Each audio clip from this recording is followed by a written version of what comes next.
네, 앞서 계속해서 소방서 관리사입니다. 관리사. 관리사는 앞서 소방청장이 실시하는 시험이라고 했고요. 시험 자격 이런 것들은 대통령령으로 정한다라고 합니다. 그래서 시행령에 자세하게 나와 있는 부분인데 관리사 시험에서 응시 자격이죠. 응시 자격인데 일단은 제가 좀 말씀드리고 싶은 건 이 응시 자격은 27년도 시험 때부터입니다. 그래서 27년도 이제 1월 달에 이제 시행되는 법률안으로서 26년도 12월까지입니다. 26년 12월까지는 유예가 돼요. 그럼 이거는 현재 현행법상 요 응시 자격에 대한 부분은 실제 시험 문제는 그 기존 거. 왜 그러냐면 여기는 제일 뒤에 마지막 부분에 보게 되면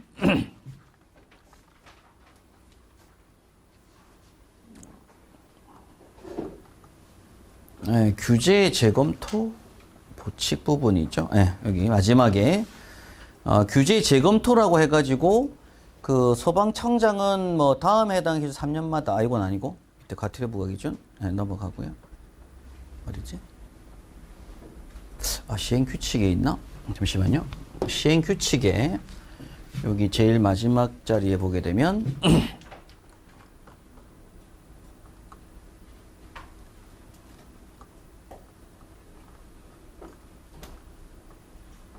뒤에 별표사항이 나온 거 보네요. 네. 일단 제가 좀 수업 중에 별표사항 보면서 한번 설명을 좀 드리도록 하겠습니다. 네. 일단 관리사 응시 자격 요건이 그 현재 법률은 이렇게 되어 있습니다. 현행법 기준은 기술사, 건축사, 건축기계 설비기술사, 뭐 건축전기설비기술사, 공조냉동기기술사라고 되어 있고 위험의 기능장, 소방설비 기사입니다. 산업기사가 아니라 기사, 뭐 기계전기 아무거나. 그 다음에 이공계 분야 박사학위, 그리고 소방안전 관련 분야 석사 이상의 학위를 취득한 사람, 그 다음에 소방설비 산업기사인데 뭐 실무 경력 3년, 공무원 등 해가지고 또 3년 경력인 사람이 관리사 시험에 응시할 수 있다라고 해서 이걸로 이제 제한한다 이런 얘기를 하죠. 근데 26년도까지의 시험은 응시자격이 더 많습니다. 현재 훨씬 더 많은 조건이면서 또 기사 따고 2년 뭐 이런 경력이 나오는데 이제 기사 따고 2년 경력 필요 없죠. 기사만 있어도 시험 칠 수 있다라고 하는데 요 조항에 관련된 부분들이 실제 26년도까지는 기존법 유예 기간 중에 들어가는 부분이고요. 네, 일단 요거는 27년도 시험부터 요 자격 요건을 적용을 시킵니다. 그래서 이 그 응시 자격에 대한 부분은 뒤에 법률 공부를 해보시면 기존에 있던 기사 취득 후 2년 뭐 이런 것들, 그리고 특급 소방안전관리자로 2년, 1급으로 3년 경력자 해가지고 이제 경력 쌓았을 때 관리사 시험 칠 수 있는 요건들이 더 많거든요. 근데 그게 26년까지는 유예 기간으로 있어서 시험 문제, 그건 법률이 남아 있거든요. 아직까지. 나중에 보겠지만. 일단 요렇게 이제 27년 시험으로 바뀝니다. 그 다음에 시험의 시행 방법도 1차 시험과 2차 시험을 구분하여 시행하는데 같은 날에 시행할 수 있고 1차 시험이 선택형, 2차 시험이 논문형이라고 합니다. 지금처럼 똑같은 시험을 해요. 그런데 과목이 좀 달라집니다. 그래서 과목을 보게 되면 1차 시험 과목은 안전관리론, 그리고 나번에 소방 기계점검 실무, 다번에 소방 전기점검 실무란 과목이 들어가고요. 그럼 법령도 보면은 훨씬 더 많아집니다. 건축법하고 초고층법까지도 법규 시험에 나오게 된다. 뭐 이런 얘기를 해요. 그리고 1차 시험 과목에서 뒤에 보겠지만 연협법도 이제 한다고 했는데 일단 이런 법들을 일단 기본적으로 시험을 치겠다라고 합니다. 그리고 공서법이 빠지네요. 과목에서 또. 네. 그럼 2차 시험으로는 점검 실무, 그리고 관리 실무 과목이라고 해서 설계 및 시공이 빠지고 이렇게 들어가고 세부 항목은 행안부령이니까 나중에 시행규칙에서 세부 항목을 나오게 됩니다. 그리고 시험위원회 관련된 부분 나오는데 뭐 외우실 건 아닐 것 같아요. 예. 뭐 출제위원, 채점위원 이런 것도 있는데 이건 크게 외우실 건 아닐 것 같고, 그다음 시험 과목 일부 면제자도 기술사 자격 취득했을 때는 필기시험 과목 면제가 되고, 그 다음에 이제 공무원 15년도 필기시험 과목입니다. 그래서 필기는 과목 면제가 있는데 2차 실기시험 과목 면제가 없어졌어요. 2차 실기는 과목 면제 없이 다 칩니다. 다 치고 뭐 그런 내용들인데, 그리고 시험의 시행 및 공고 개념도 뭐 굳이 우리 시험 공부할 때 공부하실 건 아닐 것 같습니다. 근데 매년 1회 시행이 원칙이고, 뭐 사입선정 응시원서 제출 당일 보실 필요 없고요. 뭐 합격자 결정은 똑같습니다. 과목 과락 40점 이상, 전체 60점 이상, 평균 60점 이상 뭐 이런 얘기를 하고 있는데 크게 중요하게 보실 건 아닐 것 같고요. 시행 규칙에서도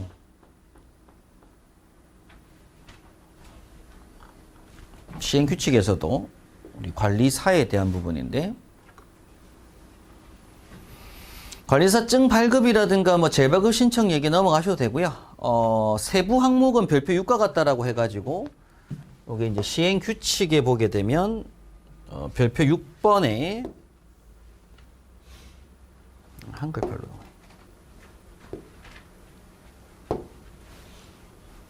시행 과목 해가지고 이제 안전관리론 연소화재 위험물 소방안전 기계점검 실무가 유체 연력학 뭐 기계설비 전기 실문 실무가 전기 회로 뭐 똑같죠. 사실 똑같은 겁니다. 1차 공부하시던 내용도 동일한 부분이고 구조 원리까지 묶여가지고 이제 전기 점검 실무로 들어간다고 하는 거고 그리고 요렇게 들어갔죠. 그리고 여기 있네요. 이력 그래서 관계법령 개정 이력을 포함한다고 해가지고 연역법까지 법이 좀 출제가 된다라고 한 거고요.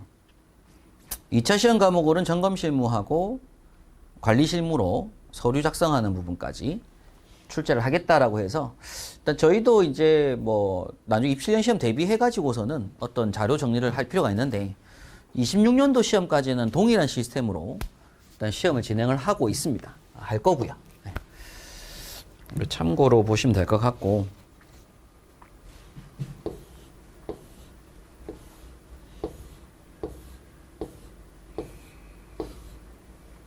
여기 있죠. 여기 있네요. 여기 있네요. 시행일이 이제 공포한 날부터 시행하는데 14조 개정 규정은 24년도 12월 1일부터 시행한다는 게 있고요.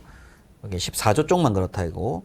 관리사 시험에는 26년 12월 31일까지는 기존 서식 따르고 27년 1월부터 18호 서식이어서 지금 두 서식이 같이 공존하는 중입니다. 요거는. 그리고 점검 인력에 대한 배치도 여기 보면 이제 기존의 어떤 업자가 등록 건수를 보는 자가 점검 시에는 별표사 개정 규정에도 불구하고 24년도 11월 30일까지 뭐 종전의 기존법 별표에 따른다는 얘기를 하고 있는 거고요. 네, 그런 내용들을 쭉 말하고 있는데 시행일자가 이제 중요한 부분이어서 일단 전부 다 24년도 요건 12월 1일 시행하는 건 14조만 그렇다는 얘기를 하고요. 네, 나머지는 보실 거 없긴 없겠네요. 네, 그 다음 이어서 이제 관리업 주제입니다. 관리업. 네, 관리업 넘어가시면 될 것 같아요. 관리사 결격사유도 앞에서 한번 봤고, 자기 지도 필요 없는 것 같고요. 관리업. 관리업은 그 점검 및 관리를 업으로 하려는 자 또는 이런 안전관리 업무 대행하려는 자는 업종별로 시도지사에게 관리업 등록을 하면 된다. 관리업의 등록 기준 및 영업 범위 등에 필요한 사항은 대통령이 정한다. 그 관리업의 등록 신청과 등록증 수첩 발급 재발급 신청 등은 행안부령으로 정한다.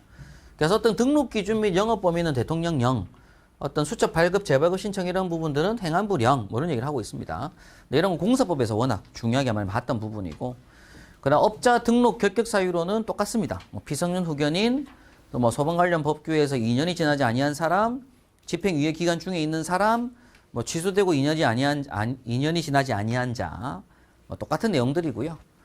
자, 그 뒤로 사실 뭐가 나오냐면 변경 신고가 나오고 지위 승계 신고가 나오고 이런 나오는데 이 내용은 공사법하고 똑같아요.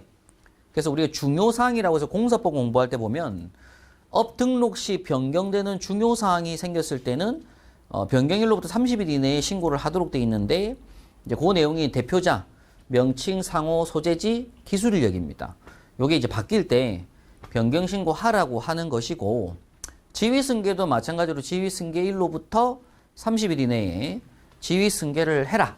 승계 신고해라. 이런 얘기인데 필요 없습니다. 이건 다 공사법에서 다 다루는 내용이어서 관리업에서 보실 내용은 아닌 것 같아요.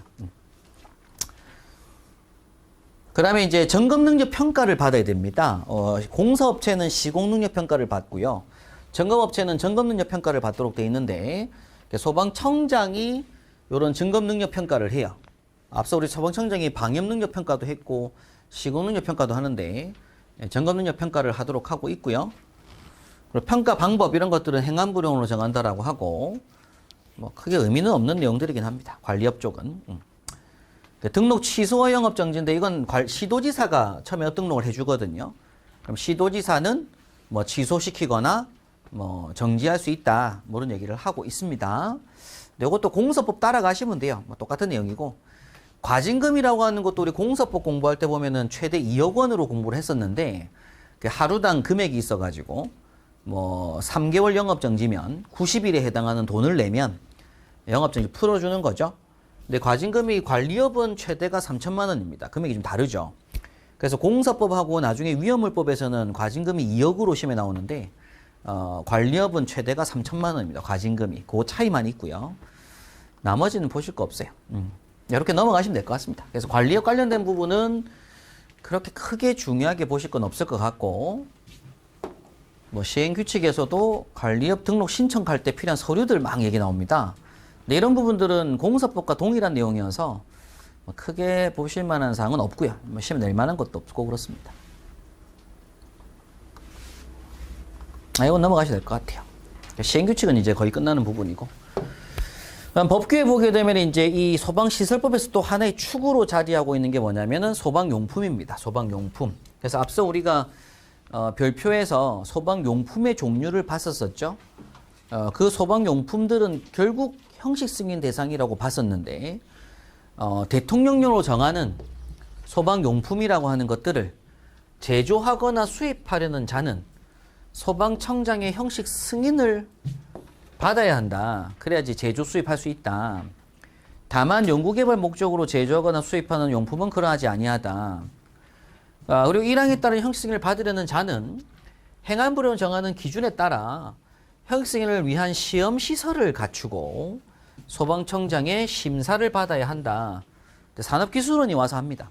이건 소방용품을 수입하는 자가 판매를 목적으로 하지 아니하고 자신의 건축물에 직접 설치하거나 사용하려는 경우에는 뭐 굳이 할 필요 없다. 그리고 이제 시험시설 갖춰가지고 형식 승인을 우선 받아야 돼요. 그럼 형식 승인을 받은 자는 그 소방용품에 대하여 또 소방청장이 실시하는 제품 검사를 또 받아야 한다. 이런 얘기를 하고 있습니다. 이게 무슨 얘기냐면 제조업 등록을 하고 싶어요. 사업자 등록증에다가. 제조업 등록을 하려면 우선적으로 형식 승인을 받아야 됩니다. 그럼 예를 들어 방염제를 한다. 그럼 방염제 형식 승인 신청해서 승인을 받아요. 방염제. 그럼 승인을 받고 나서 제조업 등록을 합니다. 그래 놓고 나서 제조를 해요. 근데 이 제조한 소방용품이 예를 들어 방염제 2000리터를 했다. 그럼 그 2000리터치에 대한 제품 검사를 또 받아야 됩니다.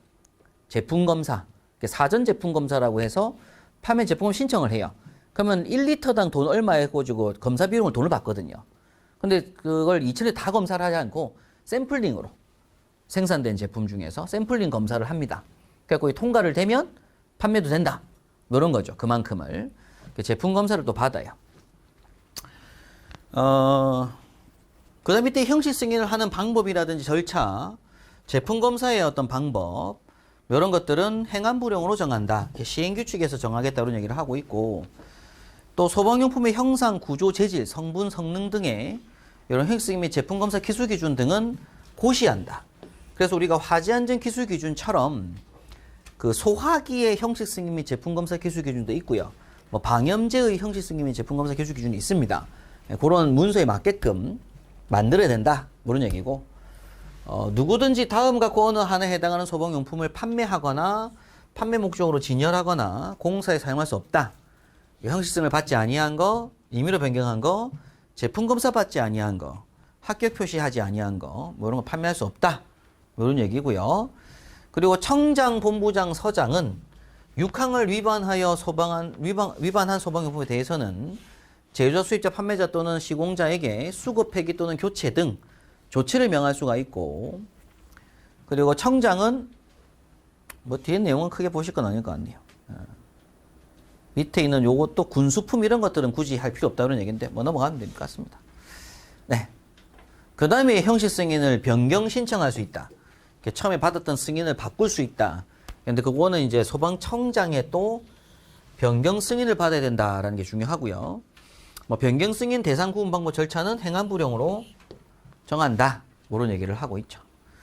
그 다음에 39조에 보는 건 이제 형식 승인을 취소시킬 수도 있겠죠.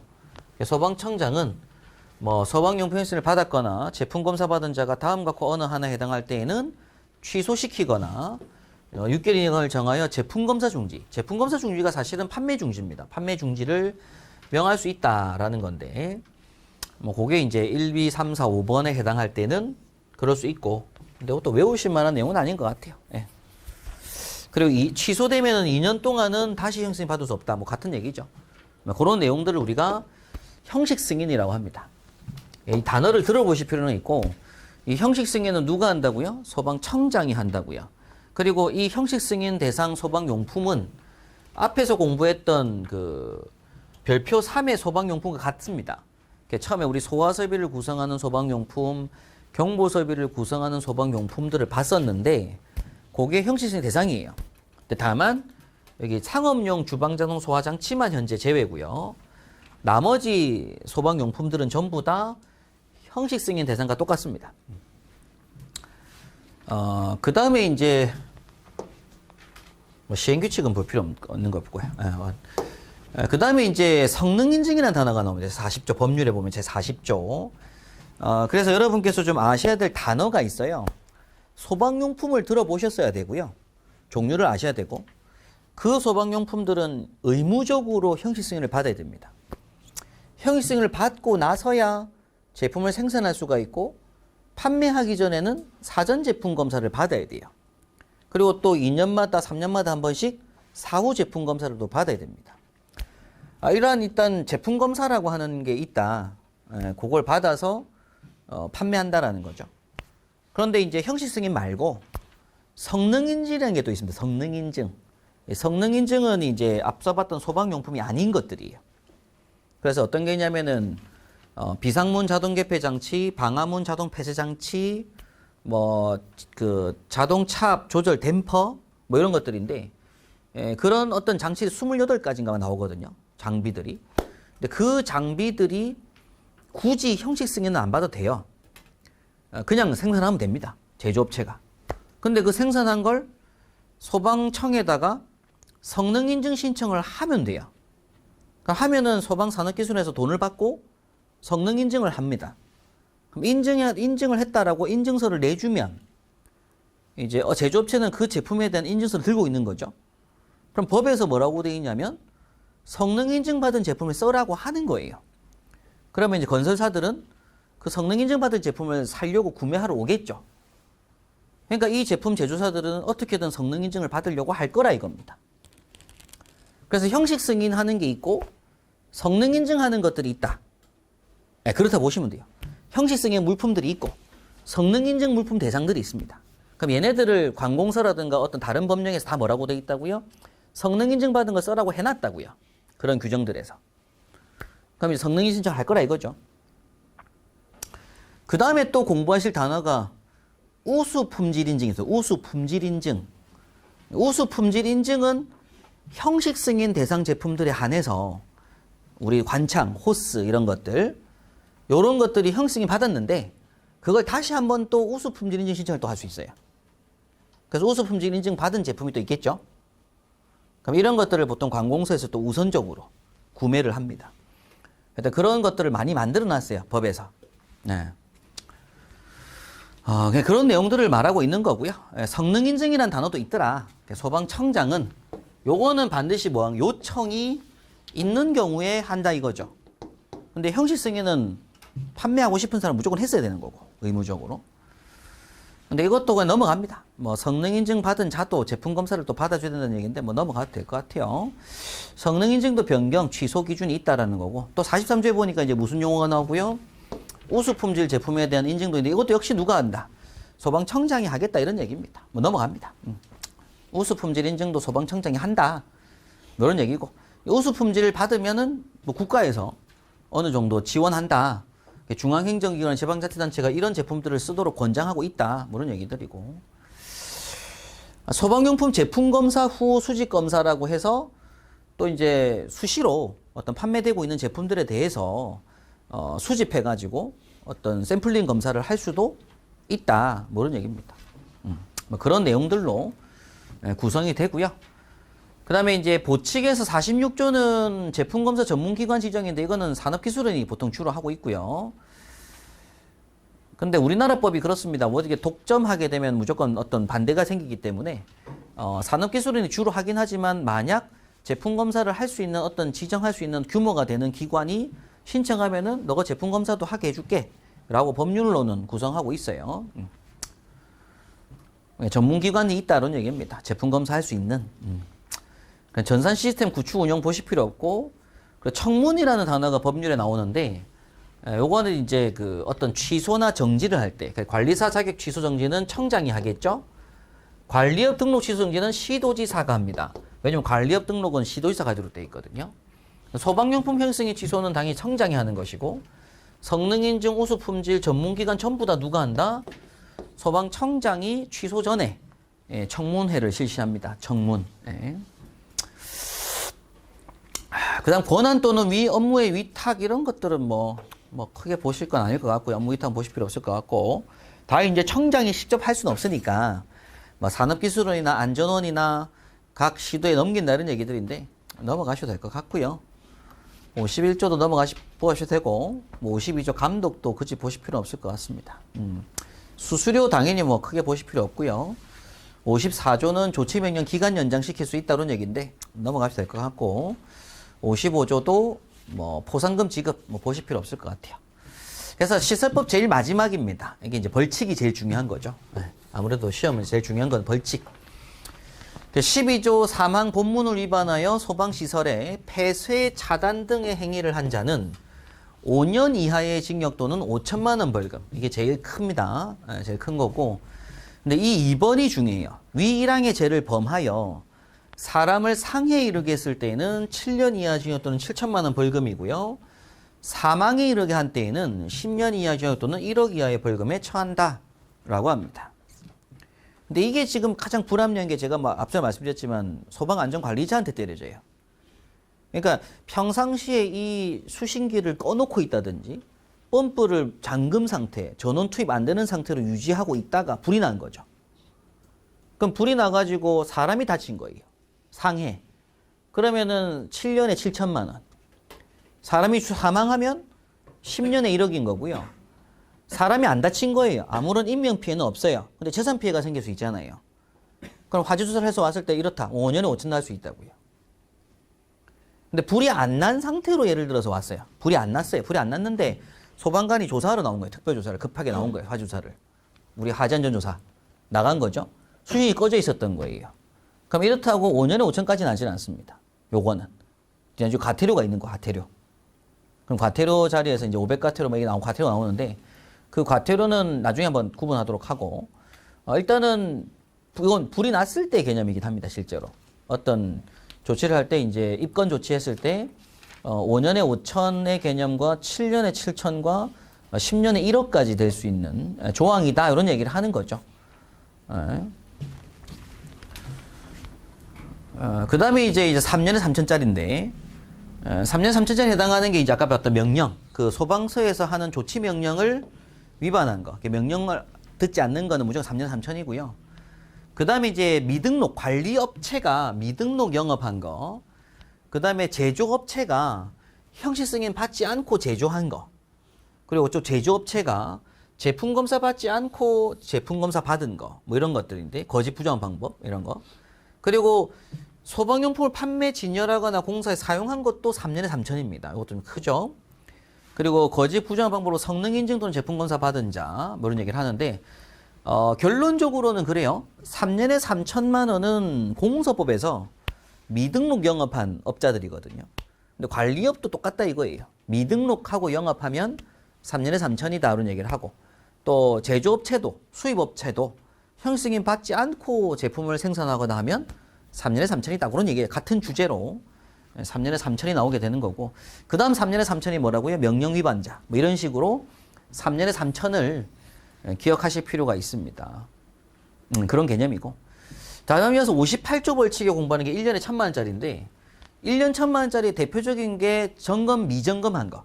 관계인이 업자로 하여금 점검하게 하지 아니한 거, 점검비를 안 쓴 거, 점검 안 한 거. 요게 1년에 1,000만 원으로 제일 많이 나오고요.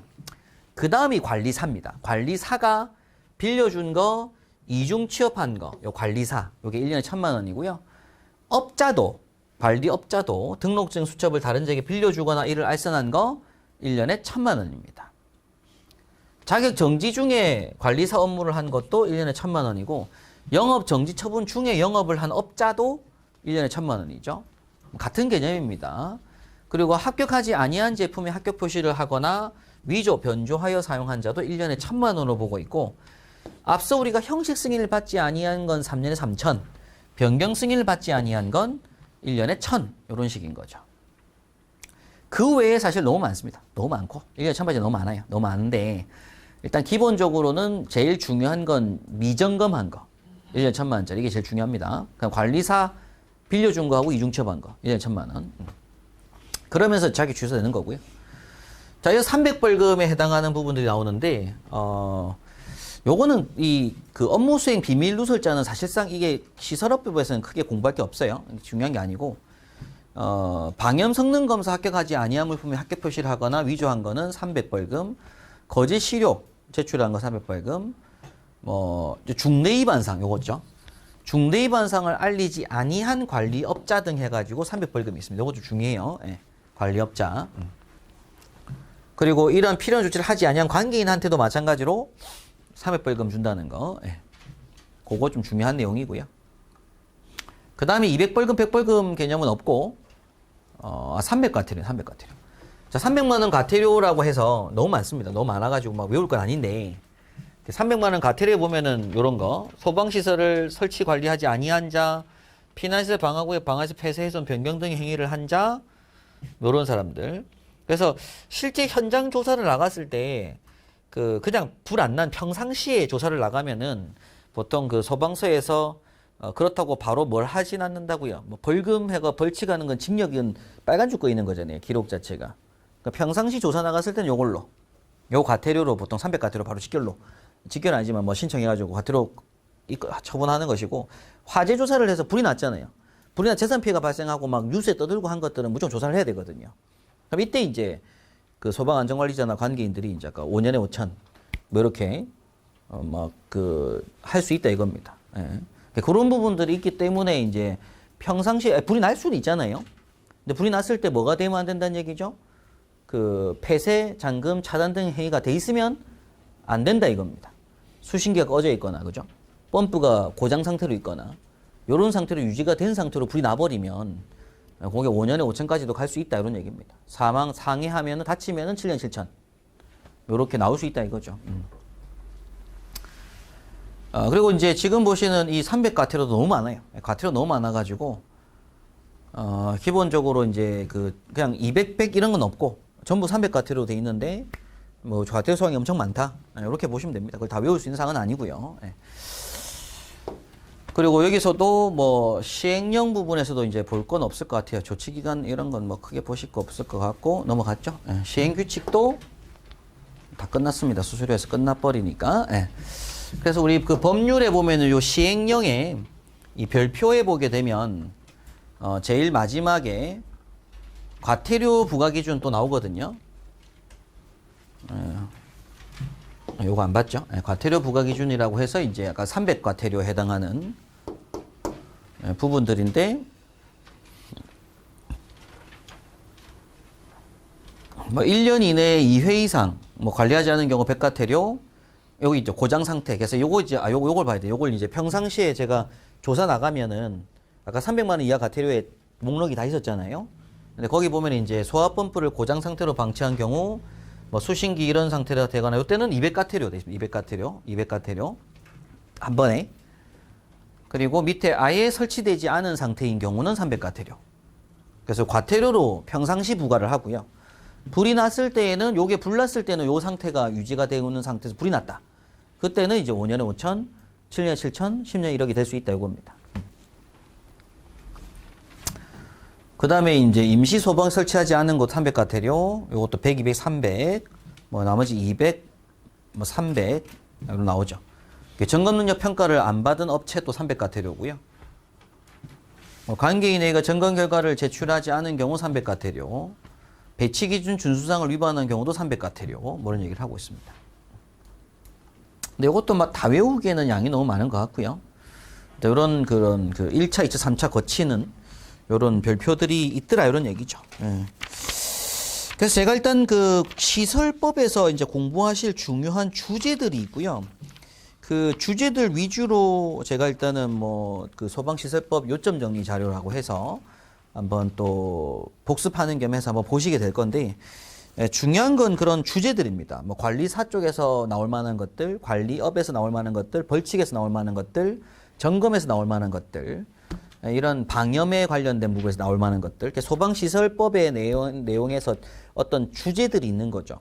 그 주제가 이제 앞에 우리 소방시설의 종류, 뭐 특정 소방대상물의 종류, 그 다음에 이제 설치 대상 규모, 뭐 설치 면제, 특례, 뭐 이런 것들 제외, 뭐 그 다음에 이제 자체 점검의 종류, 뭐 점검 장비, 그런 거, 관리사, 관리업, 그런 주제들로서 정리가 좀 돼 있어야 되고, 이런 내용들이 지금 보시는 이 소방시설법에 다 수록이 돼 있더라 이런 얘기입니다. 그래서 이 시설법 내용들을 한번 쭉 원문으로 이런 식으로 보실 건데, 결국 사실 중요한 거는 이 원문이 중요한 건 아니에요. 원문은 그냥 한번 쭉 훑어본 거고, 결국 이제 요점 정리, 주제별로 한번 정리를 하는데, 이걸 뭐 이제 이어서 보면 아마 조금 더 이해가 빠르실 거라서 일단 주제별로 이제 좀 학습을 하고, 그걸 이제 문풀 하다 보면은 문제 풀이 때 또 해설이 막 붙으니까 여러 번 보는 거죠. 뭐 공부는 정도가 없잖아요. 계속 반복해서 보는 방법밖에 없습니다. 그러다 보면 답이 눈에 익는 거. 그리고 이제 실제로 외워서 막 써야 되는 것들은 그런 문제를 골라야 된다 이거죠. 찍어가지고. 그래야 들고 들어가는 게 필요한 거라서 그때 그렇게 준비하시면 됩니다.